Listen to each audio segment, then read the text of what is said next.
What is up guys, today I have with you a $600 editing PC build.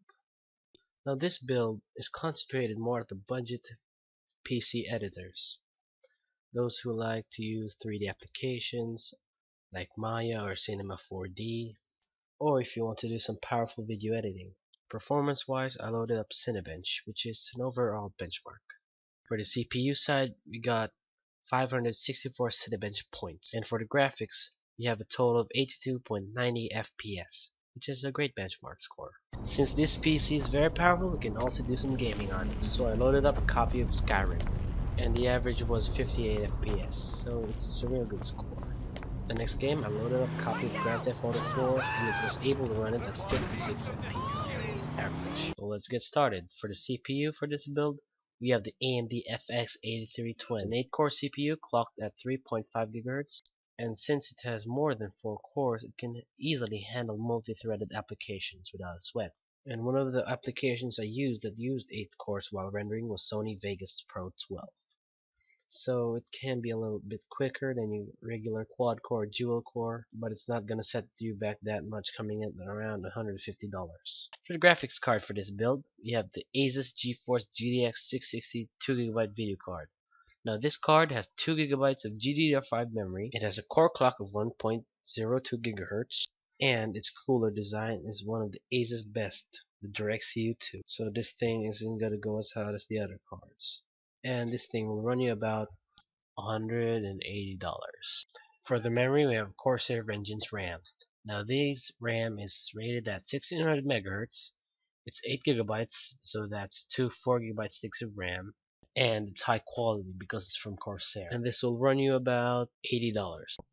For the motherboard, we have the MSI 978 G43 ADX AM3 Plus motherboard.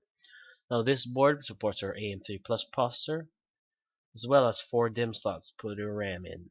And it also has one of the newer features today, which is USB 3 and SATA 3. So your flash drives will perform faster and your hard drives will perform faster. So that's a win-win. And this will cost you around $60. For the power supply, we have the Corsair Builder CX500. It's 80 plus bronze certified, so it can save power, and it's reliable because it's from Corsair. Now I know this thing is not modular, but come on, you're on a budget. You don't need a modular power supply to edit videos. For the storage of this build, I decided to go with the Western Digital Caviar Blue.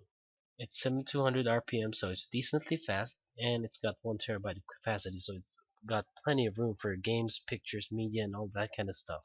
Now I know that an SSD would go perfectly with an editing build, but come on, it's $600. You can't possibly put an SSD in there. But if you really do want an SSD, you can cut back on the graphics card if you're using purely a CPU bound program. And if you do want to go that way, you can just choose the Radeon HD 5450. It's a cheap card, and you could probably buy an SSD with that money you saved.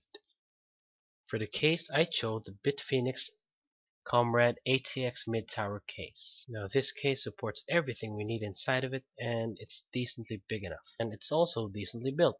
It's from BitFenix. It's a good company for cases. And this will just cost you $40. Now this last thing is very optional. It's an optical drive, which people don't generally use these things nowadays, but it's very handy if you have one. Maybe you want to install DOS and you don't have a flash drive to do it.